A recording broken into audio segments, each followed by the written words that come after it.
the Slim Flippers podcast. I am Wes, and I am joined this evening by the Quirky Picker, Chad. Chad, how you doing today? I'm doing pretty good. I appreciate you joining me here on the Slim Flippers. We have been away for a while. We were talking off camera.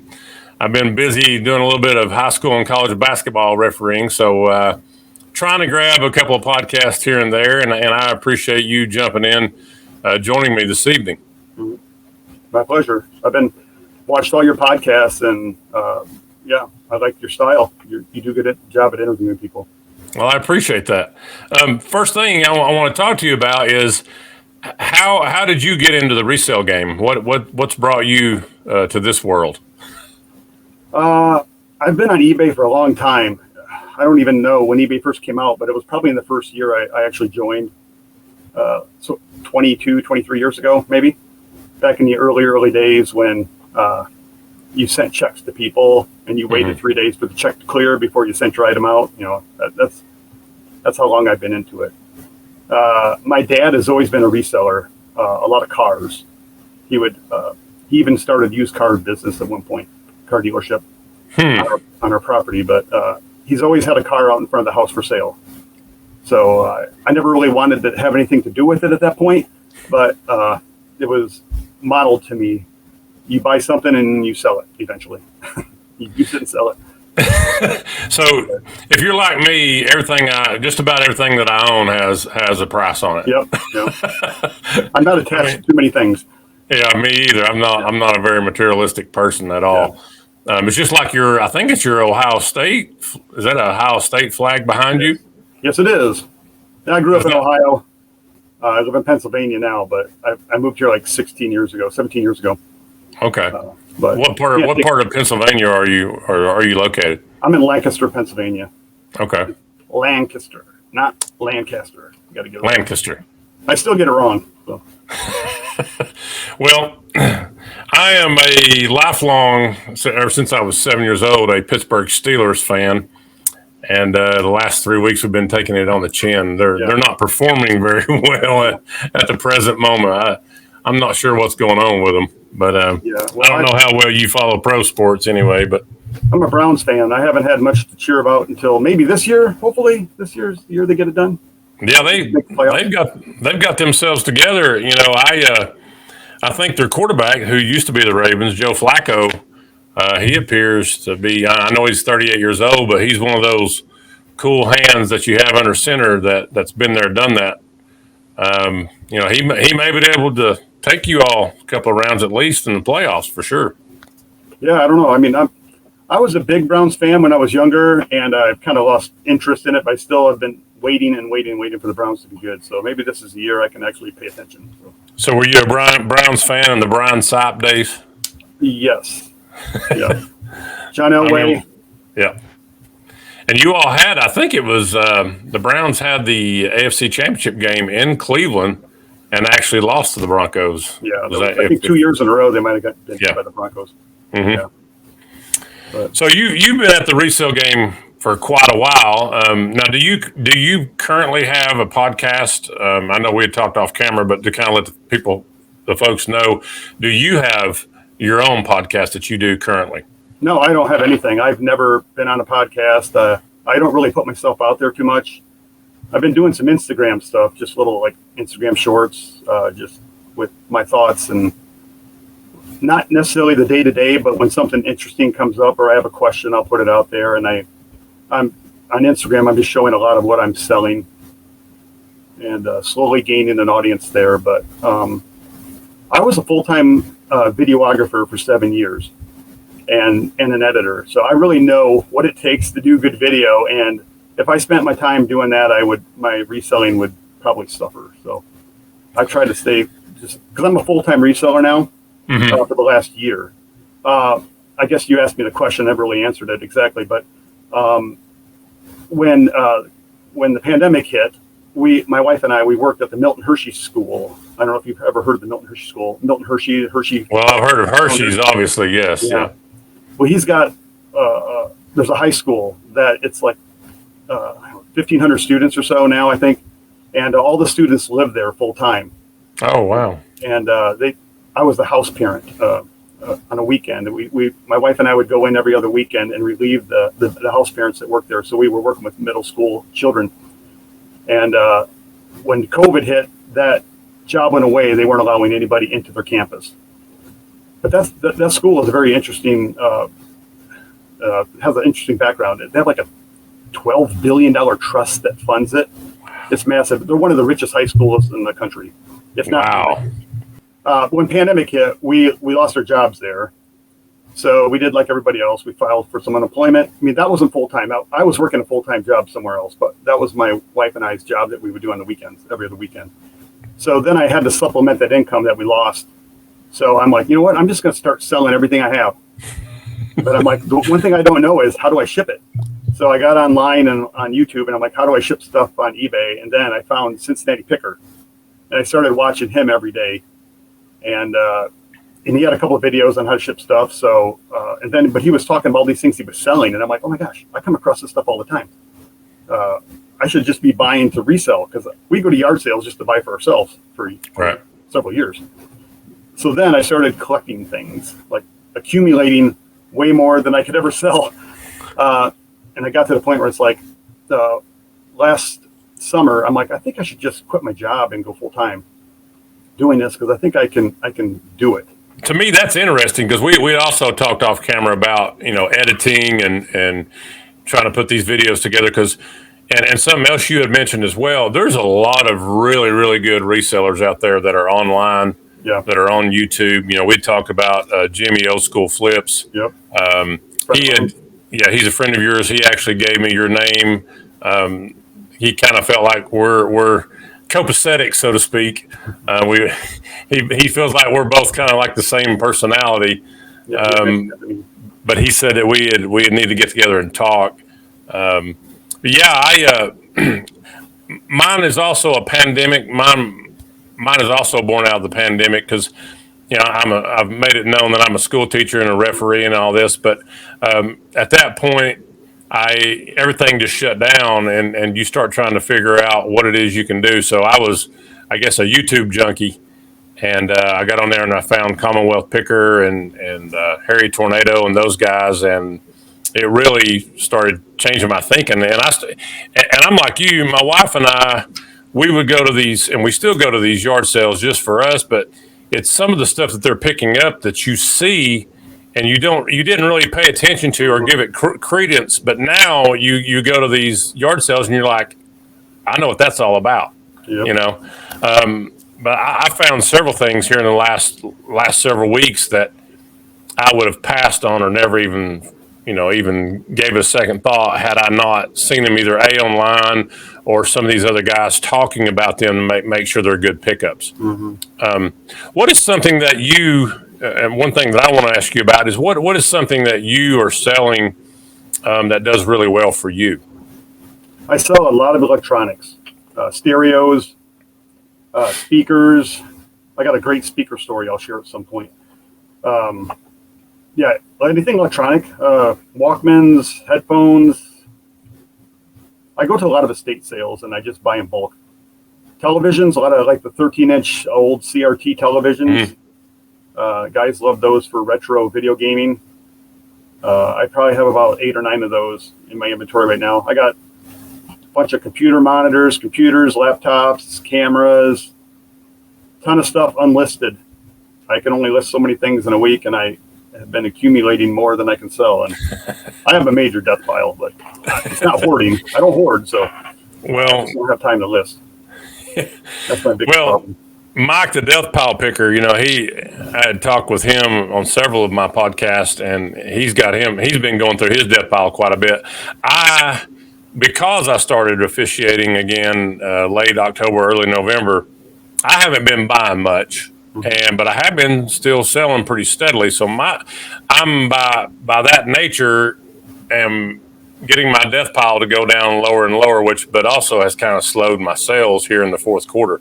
How has your fourth quarter been for you so far here in this Christmas season?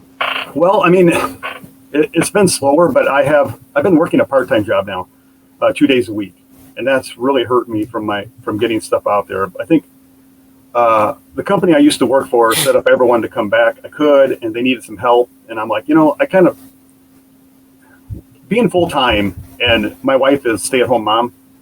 I'm barely making enough to get by, and then so most weeks I'm okay, but every once in a while you just have a week where you make like half of what you need that week, and I'm like, you can't have too many of those weeks in a row, or else you're in trouble. So the company, they kind of said, well, you want to come help us? We lost an employee. Until we get someone hired, we could just use you. And I'm like, okay. So I've only been devoting really 3 days a week to my reselling business right now, but after Christmas that I'll go back to 5. So I don't really, last year was my first year full-time, my first Christmas. And so I'm probably a much better picker now and seller now than I was then. So it's really hard to compare last year to this year, but I'm doing okay. I guess I haven't seen tremendous sales, but I haven't been listing as much, and that's hurting me, I think. Well, and you were talking about, being a better picker. What do you feel like is making you a better picker now as opposed to a year ago? Knowing what I like to sell, knowing how long sell-through rates. Like I don't buy anything now if it doesn't have a good sell-through rate. My warehouse is full. My death pile is full of good stuff and some bad stuff. I mean, when you buy in bulk, sometimes you just throw in everything you can into a box, knowing that some of it's not very good, but the things that I want, I get the things I want usually, and then the rest of the stuff's just like throw in. To throw away or donate or.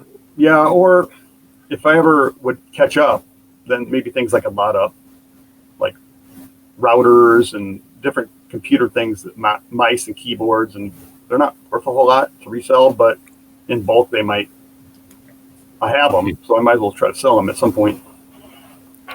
If you had a choice though, and you're at a yard sale, what would be the number one thing you hope to come across? I usually ask for electronics, and then I'm usually looking on my phone. It's like, what's the sell-through rate on this item? Most people know what sell-through rate is. Maybe not everybody, but you look at how many are listed on eBay and then how many have sold in the last 90 days, and you kind of do some division. It's like, if I have this item, how long am I going to sit on it before it sells? Mm-hmm. And most of the stuff I'm listing now is selling pretty quick. But I have a bunch of stuff in my store for maybe the first year. When I didn't have as much inventory to choose from, I was listing more things, and some of that stuff's still in my store. And I know people talk about, just get rid of it, donate it or whatever, but I'm like, it's already listed and the work's done, and I have the space. I have 1,000 square foot basement of a building a friend rents me, and I've just filled it up with shelves. All the shelving I bought from yard sales or estate sales, like $2, $3, $5 maybe. Mm-hmm. So I don't have a lot of money, and I'm pretty frugal. My computer I use for every day, I pay $25, so it's like an all-in-one computer. It was at a church rummage sale. They just thought it was a computer monitor, and I'm like, oh, right. That's what they wanted, $25. I bought it.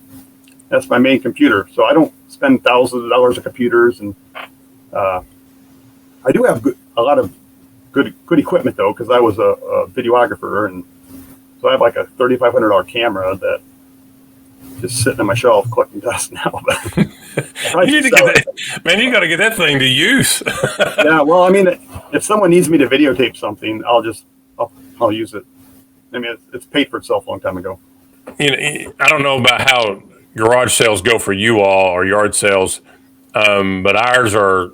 I'm in Tennessee, so we still have them on the weekends, even like during the wintertime, but there's not a lot. I tend to stay away from estate sales somewhat.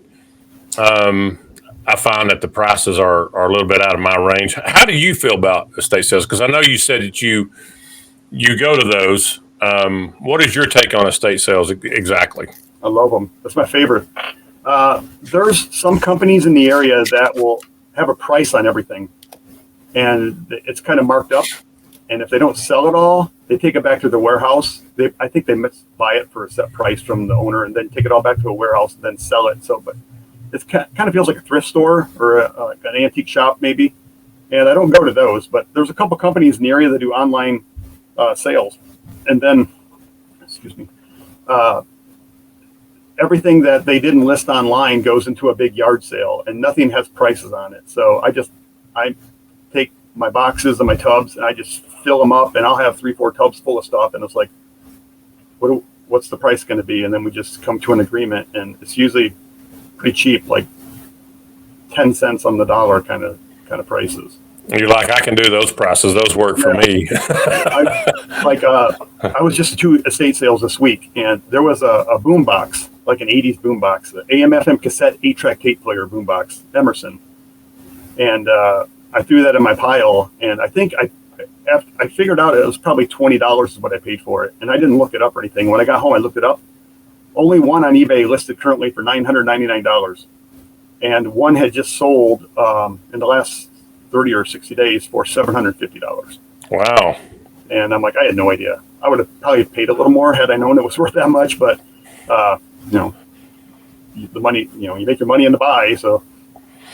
Well, and that's something that I talked about on one of my other podcasts. You ever find yourself going through pictures when you were younger and you see things in the background? Yeah. You're like, oh man, if I'd have just held on to that, or saved that, because we all had boom boxes and things that we've gone through over the years. But yeah, I mean that's an amazing price to get that on a boom box. Yeah, well, I mean, how many boom boxes do you know that have an 8-track tape player built in? I can't think of many growing up. No. So I don't even know what the date is on the thing. I need to do some more research, but can't wait to get to the warehouse tomorrow and clean it up and test it out. And if it works, it's going up on eBay tomorrow. I had a pair of boots, Minnetonka boots, finally sold today. I've had them up there for 3 months. Yeah. That's not bad. I mean, 90 days is what I consider. It's not bad, but it gets to where I put them up in September, October, and say, okay, they're winter boots, so right.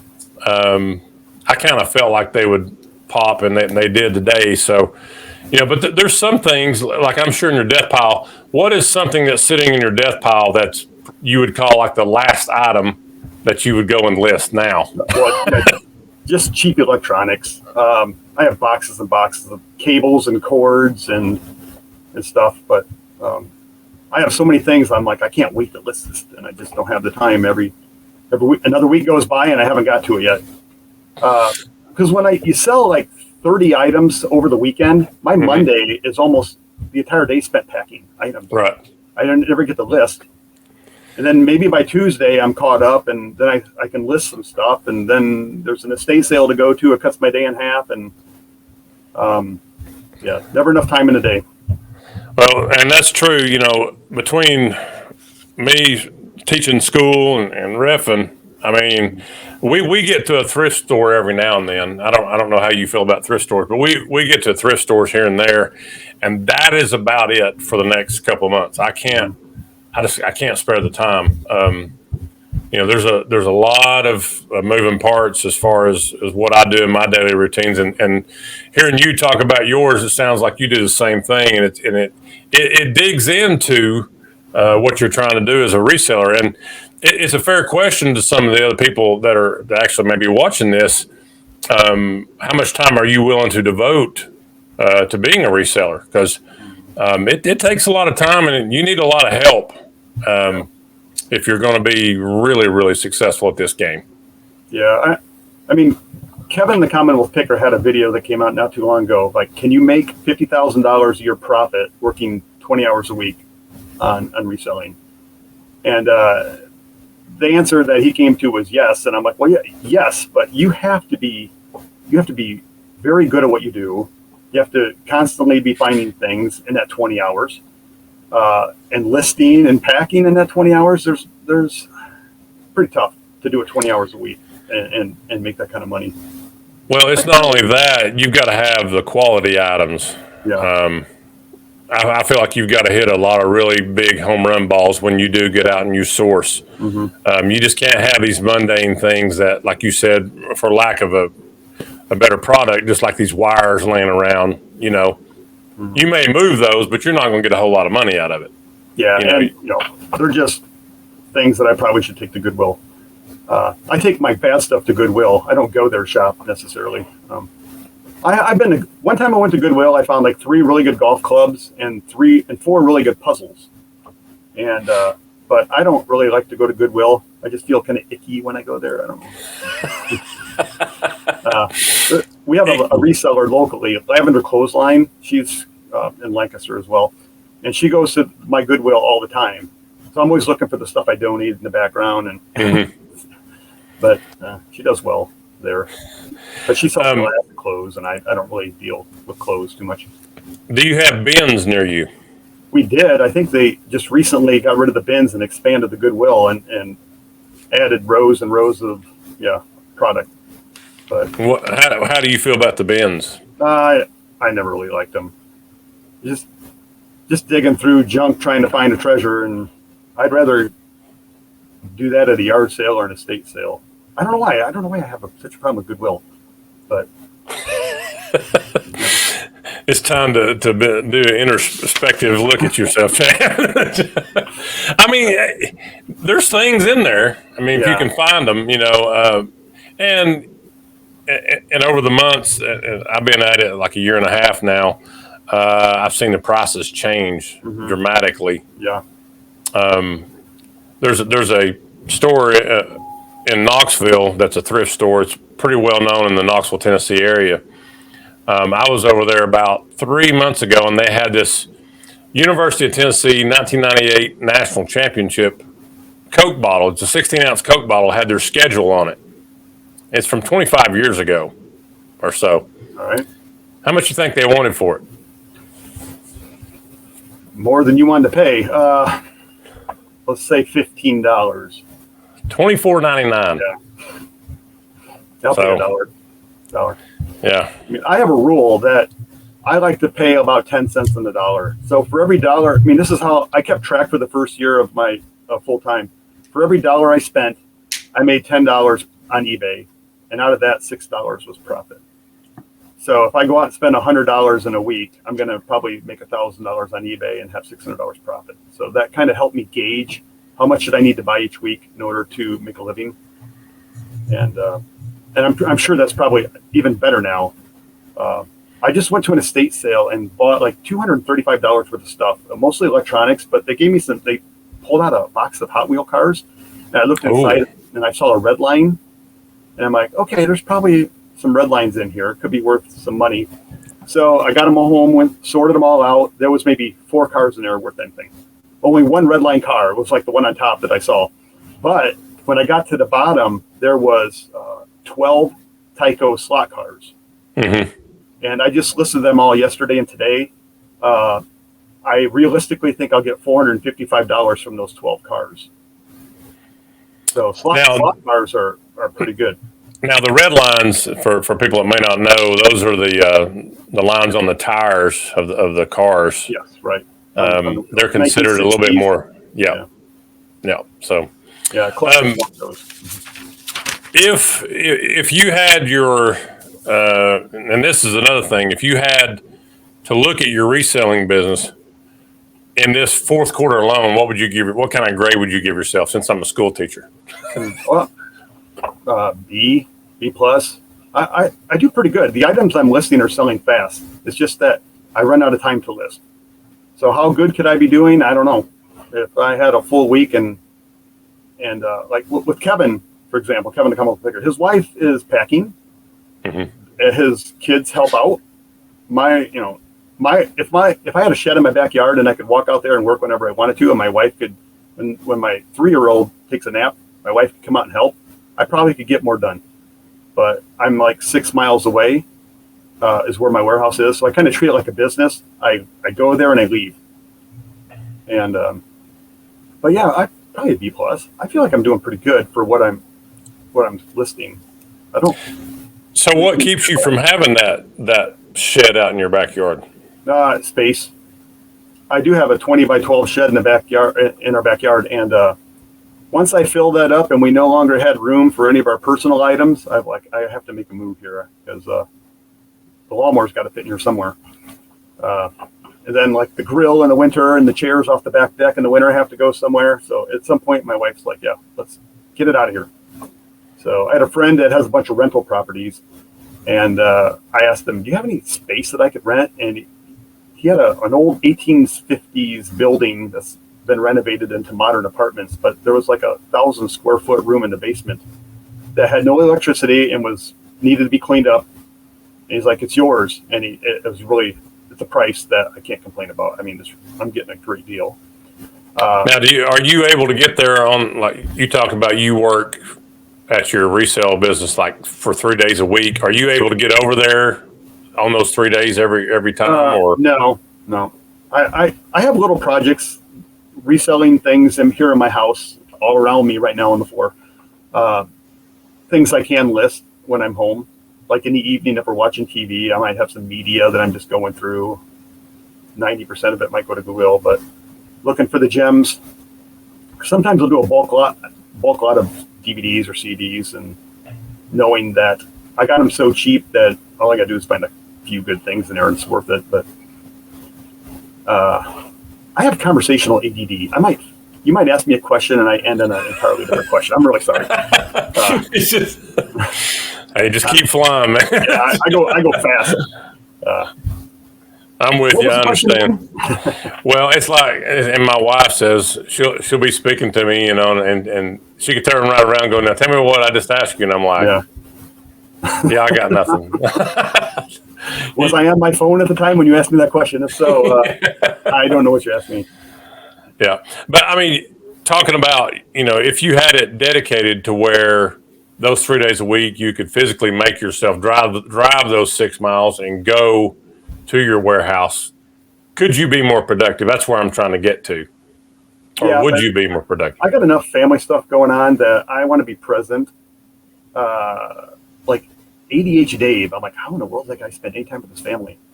It's a workaholic. And I know he does, so I'm not, nothing wrong with it. It's his life. He can do whatever he wants. And right. But if I'm like, the amount of time that he sinks into what he does, I'm like, I'd go nuts. Like, I'm just not wired that way. I don't work. Right. I don't work fast. I guess he's also got his little cooking channel going. Yeah. I don't know. Kind of movie review channel now we have. Movie reviews and park reviews, and I think he just likes to have a show about everything. I need to start one for reffing reviews. That way you can talk to the referee instead of yelling at us all the time. Yeah. It's just one of those things that you do, and I enjoy it, and it's just like reselling. I like to do this. I've met a lot of great people along the way, and just like yourself, you and I hadn't met until tonight, talking to each other. But I've had the opportunity to talk to a lot of different resellers here on this channel. Yeah, I've watched all your stuff. So I appreciate it. I appreciate you watching. And I appreciate you joining me. This is a lot of fun, and especially to try to knock the dust off a little bit and try to get back into it. Yeah. When I can.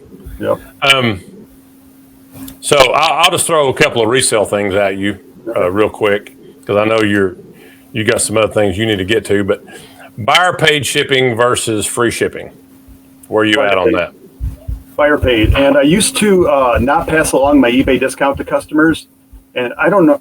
Like 2, 3, 4 times a week, I would get messages from people. Hey, can you knock some money off of this? And I'm like, because the shipping's too much.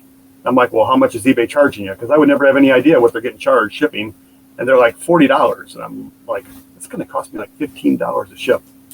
I just got tired of like saying, yeah, I can knock like $15 off because I'm still, profiting. But I had to do so much mental math to try to figure out how much am I going to make on shipping in this item.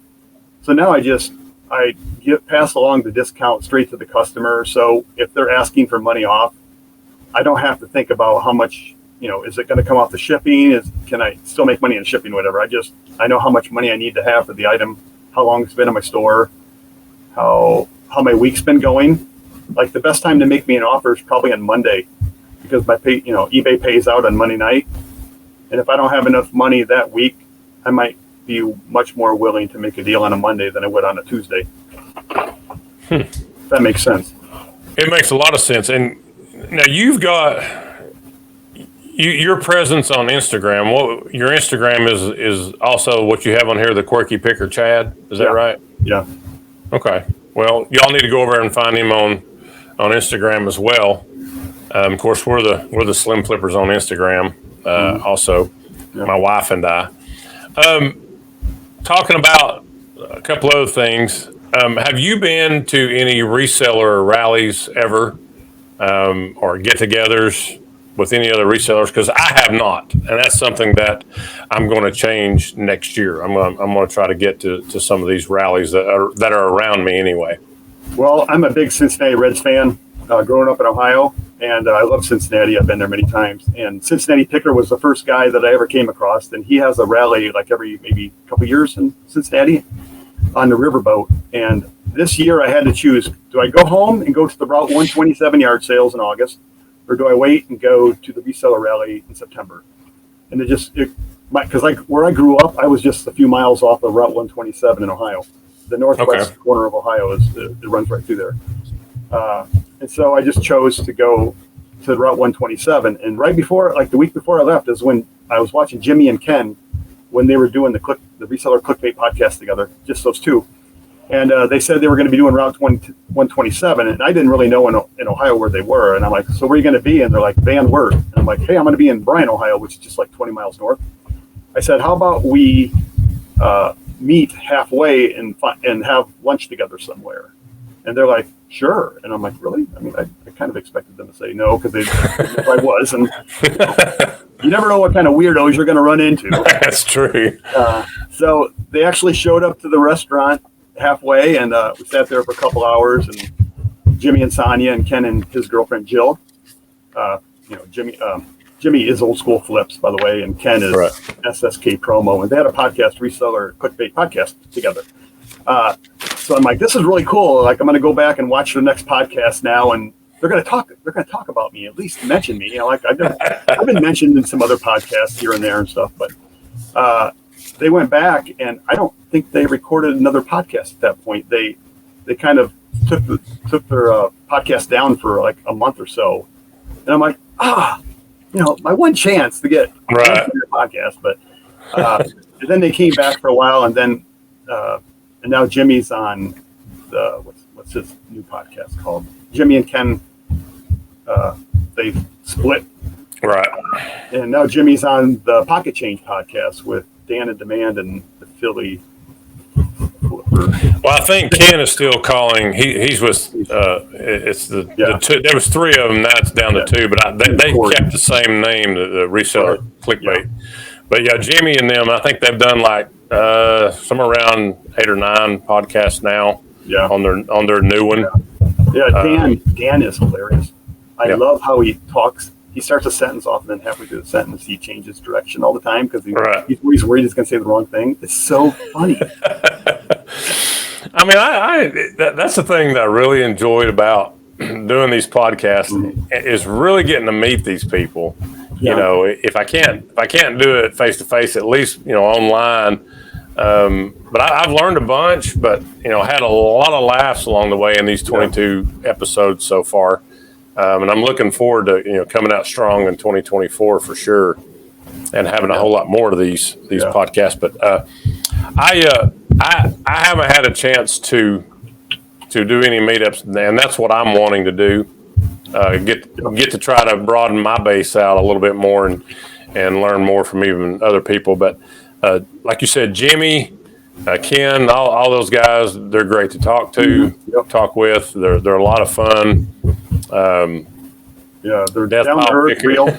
They're all just a good time. So all that to say, though, if I did go to a rally, it would most likely be the one in Cincinnati. Maybe the next one they have. I need to make that my goal and hopefully the Reds are in town so I can watch a baseball game and go to the reseller rally. Now, what time of year is it that they actually do that one? September, towards the end of September. Baseball. And that's on. Is it on a? It's during the week though, right? Is that correct? No, I think it was the weekend. I think it was Friday and a Saturday. Okay. I enjoy this format. I'm excited about you coming in and joining me on this podcast. Because I don't talk reselling with many people. Occasionally, Jimmy will talk on Instagram, whatever, but video chat and stuff. But when my friends ask me how my business is going, I start talking pretty soon I'm technical, and then I realize like nobody's paying attention because they don't have a clue what I'm talking about. So it's really nice to talk to other resellers that have a clue what I'm talking about. And when I talk about an issue, they know exactly what I'm talking about. Like when I was talking with Jimmy and Ken at lunch, they knew exactly it was like old friends because we have so much in common. And then Sonia and Jill, I think I talked to them just as much as I did Jimmy and Ken. They were great people. There's a vast amount of knowledge that you can pick up from people if you're wanting to do this thing and do it right, because you're constantly, you can constantly learn the ins and outs and save some money doing it. Yeah. if you just listen to people that know what they're doing. Oh yeah. And when I was talking with Jimmy, sorry. Do what? Well, I told you I had a speaker. I bought some speakers, and the issue I had with my speakers, I was processing it with Jimmy, and he's like, sometimes, man, you just got to have someone that has an ear for you and says, I know, I understand. And, I can tell you my speaker story. It's still, I can go for it. All right, I bought some really expensive speakers at an estate sale for $200. They're Cerwin Vegas. I don't know if you know anything about Cerwin Vegas. They're like, I had some right out of high school. They were loud speakers. Like they would make your clothes just shake when you turned up your stereo. And my mom, just drive her crazy when I was just out of high school, had money, had a job, and was still living at home at that point. So I always wanted to find Cerwin Vegas speakers, and I found them in the estate sale, $200. Bought them home, researched them. I hooked them up, tested them. They worked fine. I didn't play them loud for like an hour straight with rap music, but I did crank them up just to make sure they were all working. And so that was my testing. So I put in a description, good condition, loud, ran some comps. Some had just sold for $1,000 plus $300 shipping. Wow. So I'm like, okay, I'm going to ask $1,000, $300 shipping. And I had a guy from Indiana interested in them. He asked me a lot of questions, and usually that's a red flag, is if somebody asks you too many questions. But when you're talking really expensive speakers, okay, I'm like, okay, I'll answer all those questions because I want to make this sale. So we negotiated $800. So I'm making $600 on these speakers. He's paying for shipping. Great. I go to Home Depot. I've never shipped anything this large. They were 80 pounds each. Oh, wow. 36 inches tall by 21 by 21. I've never shipped anything that big before. So I got on Pirate Ship and typed the zip code and typed in a bunch of dimensions and figured if I can get them a certain, like if I can add 3 inches to each corner in the height, I can get these shipped for $99 each. So I go to Home Depot. I buy 1 inch thick styrofoam insulation and wrap the speaker top, bottom, all the way around with styrofoam, and then cardboard, like 2 layers of cardboard, reinforce all the corners. And I had, I think a roll of tape in each one of them. So one day I spent like 2 hours figuring out how to ship the first one, and then like an hour on the second one because I kind of learned from my mistakes. But I shipped one day, and then I got the second speaker shipped the second day. Now the guy gets the first speaker before the second one arrives. He opens it up, and the speaker, the cone on the speaker was crumbled, which it's about a $35 fix. But this guy has money, but he doesn't have knowledge on how to fix speakers. He just wanted to buy the best speakers, and he's like, "Yeah, I think I'm going to return them." Item not as described, right? So who pays shipping when item is not as described? Mm-hmm. Yep. So I've got, had I not shipped that second speaker, I could have just paid to have the first speaker shipped back to me and been down $200. He never even opened the second speaker. And I tried to convince him. I'm like, hey, I'll give you $200 off if you fix them yourself. So he was from Indiana. He said he called some place in Chicago, and they said it was going to be at least $500 to fix them. And I'm like, it costs $35 for the parts, and there's about 1 million videos on YouTube on how you can fix this yourself. Right. I'll buy the parts, have them shipped to your house. He's like, let me think about it. And then he said, no, I just want to return them. I said, I'll give you $400. $400. Oh, wow. I'm just going to return them. So then he takes them to UPS, gives them the labels, and he said the next day they show up at his house. So UPS never put the new labels on. They shipped them. Come straight back to him. Right back to his house. So he took them to UPS again. So now they've been handled, and now they come back to me. They've been handled 3 times. So when I opened up the second speaker, the cone was damaged on that one too. They were 40 years old, and most speakers do not last 40 years without needing some kind of repair. And I told him they were original. So I just kind of expected him to know that if it's possible, these will have to be updated at some point. So now I'm $600 into these speakers, and I'm going to fix them. I just got the parts, and I don't know how much I'm going to get for them, but my goal is to just not lose money now. So what went from $600 in my pocket, killed me when eBay took that $1,100 back out of my account. Right. I didn't have it all, so they pulled the rest of it out of my checking account because it was like 2 weeks later.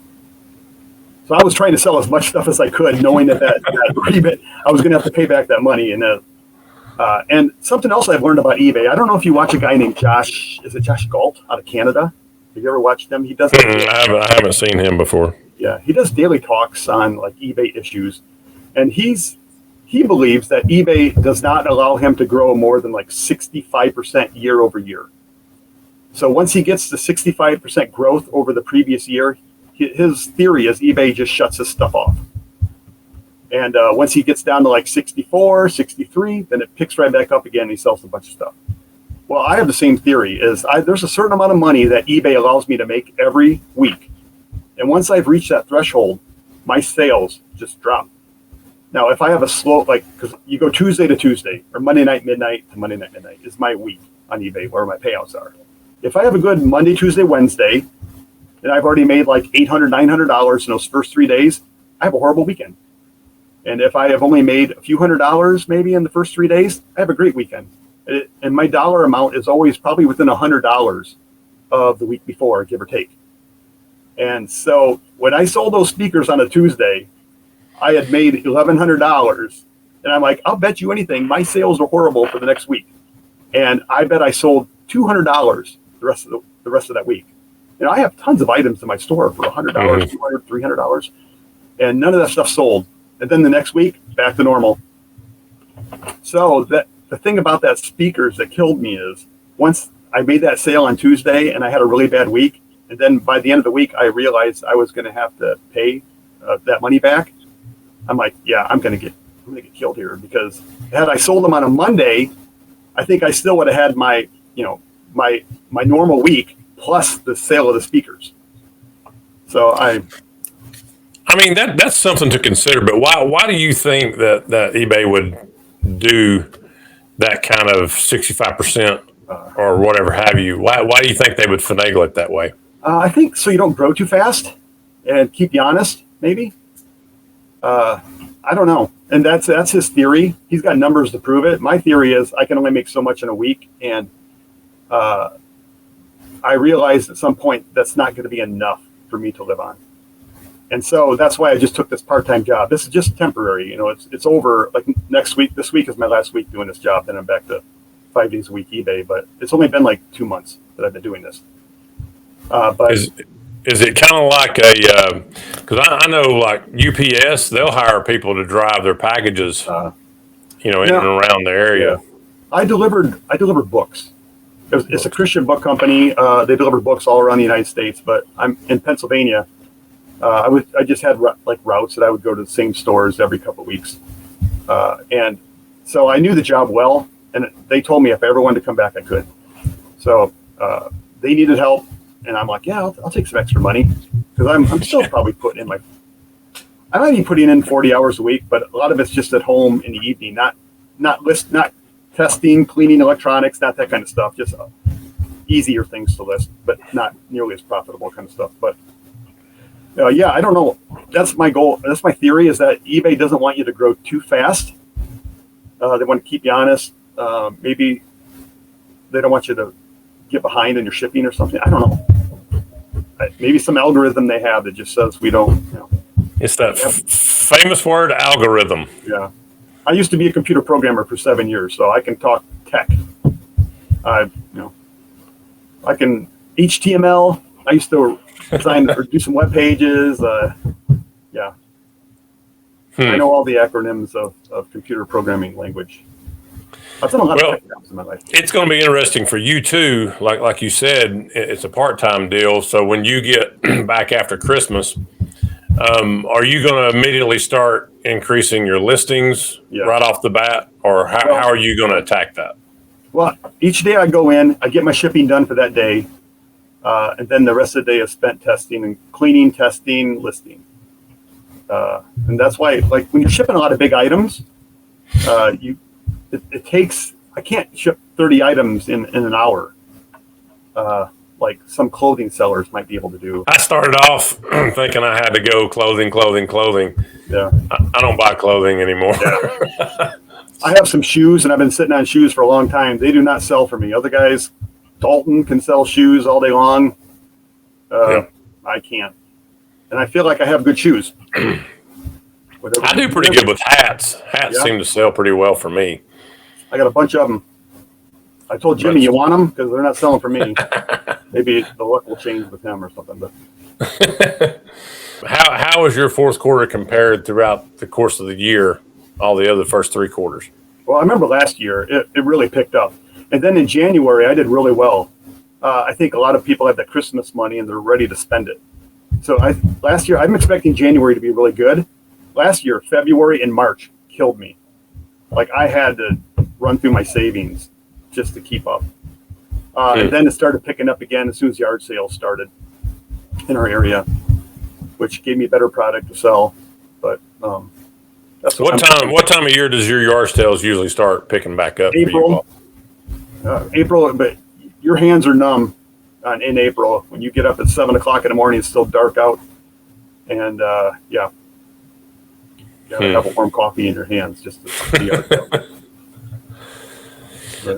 But you're continually going to estate sales throughout the year. We have a really good company locally here. There's two of them, and they do online estate sales with local pickup only. Most of the stuff's local pickup, so you don't have a national audience necessarily on this kind of stuff.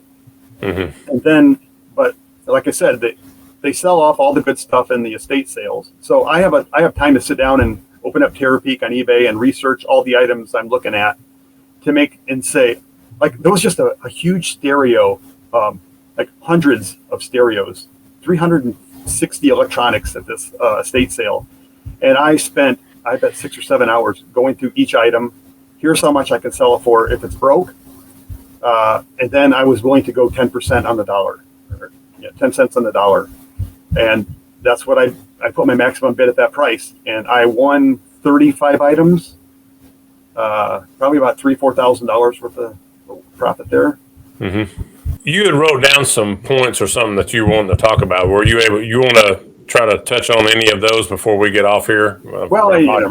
Just different things we could talk about depending on where your conversation went. I wanted to talk about, like, full time versus part time. How much money can you make?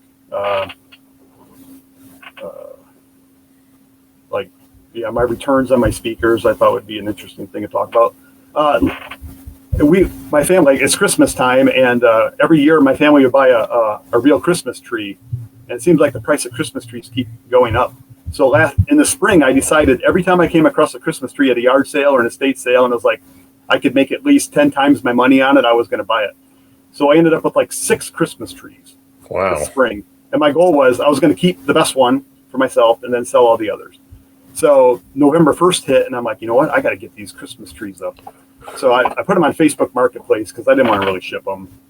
You take away, like, no one's going to pay for a Christmas tree if they got to pay $30 shipping on top of a Christmas tree. But so I put them all on Marketplace. I can't tell you how many people on my Marketplace. Facebook Marketplace is getting lots of fake buyers. Like, somebody from Bolivia is interested in one of my TVs on Facebook Marketplace. Or I'm like, what do you want? Like, they want my email address. Hey, I'm very interested in this product. Give me your email. I'm like, yeah, right. Sure. But somebody's like, yeah, I'll be right over to get that Christmas tree. And then they're like, I'm on my way. Then next thing you know, it's like, hey, I'm going to be a little late. I had to stop at Walmart, but I'll be there right after I go to Walmart. And then I never hear from them again. I'm like, what? You must have bought a tree at Walmart or something. But it was a pain in the butt to try to sell stuff on Facebook. You're waiting for people to show up. People say they're going to show up all the time. And so anyhow, back to here's my conversational ADD. So I kept one tree for myself and sold the other 5 in November. I brought a tree home from my warehouse every day and set it up on my back porch just to make sure, all the pieces were there, and then put it up on Facebook, and I sold them all. So I got a nice Christmas tree out of it and made a little extra money, but it wasn't enough profit for the amount of space they took up in my warehouse that I'll probably ever do it again. Well, and that's something that I think, because I'm very limited in my space as well. I wished I had a storage building like you're talking about. Yeah. At least like do what? What do you use? My house. Your house? Your My basement house. Or a bedroom or anywhere you can fit it? We have a bedroom, the garage, closets. I do have a smaller storage building that I use some of it. Okay. But not a whole lot. But that's about all I use. And I've had to, like I talked earlier, reduce my inventory either by selling it off, and I'm not buying anything right now. I haven't bought anything, since about around the 1st of November. Okay. The last time I bought anything. And your wife helps you out too, or is it hers and you help her out? Well, she started this resale business, and she doesn't really do the YouTube thing. I do that. Yeah. But she packages, she ships, and she's got a little bit more play in her day to be able to do those kind of things. So that's very helpful. So we're a pretty good tandem, good team to do that. She outsells me by a mile. But you can find her at Cinderella and her fella on eBay as well. She sells a lot on there. Yeah. But yeah, I'm on this side of it. I like doing the YouTubes, and this is how I learn my game, I guess. It helps me out, but looking forward to getting back into doing some more podcasts. And I got up. Jimmy had sent me a congratulations. I got up to 100 subscribers. Wow. And now I'm back down to 97. So not putting up a podcast. I guess the subscribers said, well, I guess that one's dead now. So, why does that make someone unsubscribe? It's like, what's going to hurt? You're allowed to subscribe to as many things as you want to. What's going to hurt, right? Right. But yeah, I was tickled to get up to 100. It didn't last long. So I've got to fight to get back up there now. But hopefully you and I can have some more conversations on here. I'd rather talk to you the whole time than have me talk. Really, I'd rather listen to someone. Yeah, well, Chad, that's all the time that we have tonight on the Slim Flippers podcast. We really appreciate you joining us. I hope you enjoyed it. I hope. I appreciate it. I've never done an interview before. I've never been on a podcast before or anything like that. So, and I have lots of things to talk about, lots of experience and what not to do, maybe as much as what to do. But my thoughts, how I buy things now versus 2 years ago or 5 years ago, has changed. And so, if anybody can learn from my mistakes, great. Well, hopefully we'll get an opportunity to share a little bit more of that knowledge, if you'd like. And I realize that like during this Christmas time, it is hard to do things, but possibly in January we can pull something together. But I personally want to wish you and everybody else out there a Merry Christmas and a Happy New Year, and I hope things are good to you, being with your family, and enjoy yourself. Mm-hmm. Yeah, Merry Christmas. You too. All right. Thank you. Well, thank you so much, and have a great evening. All right, thanks.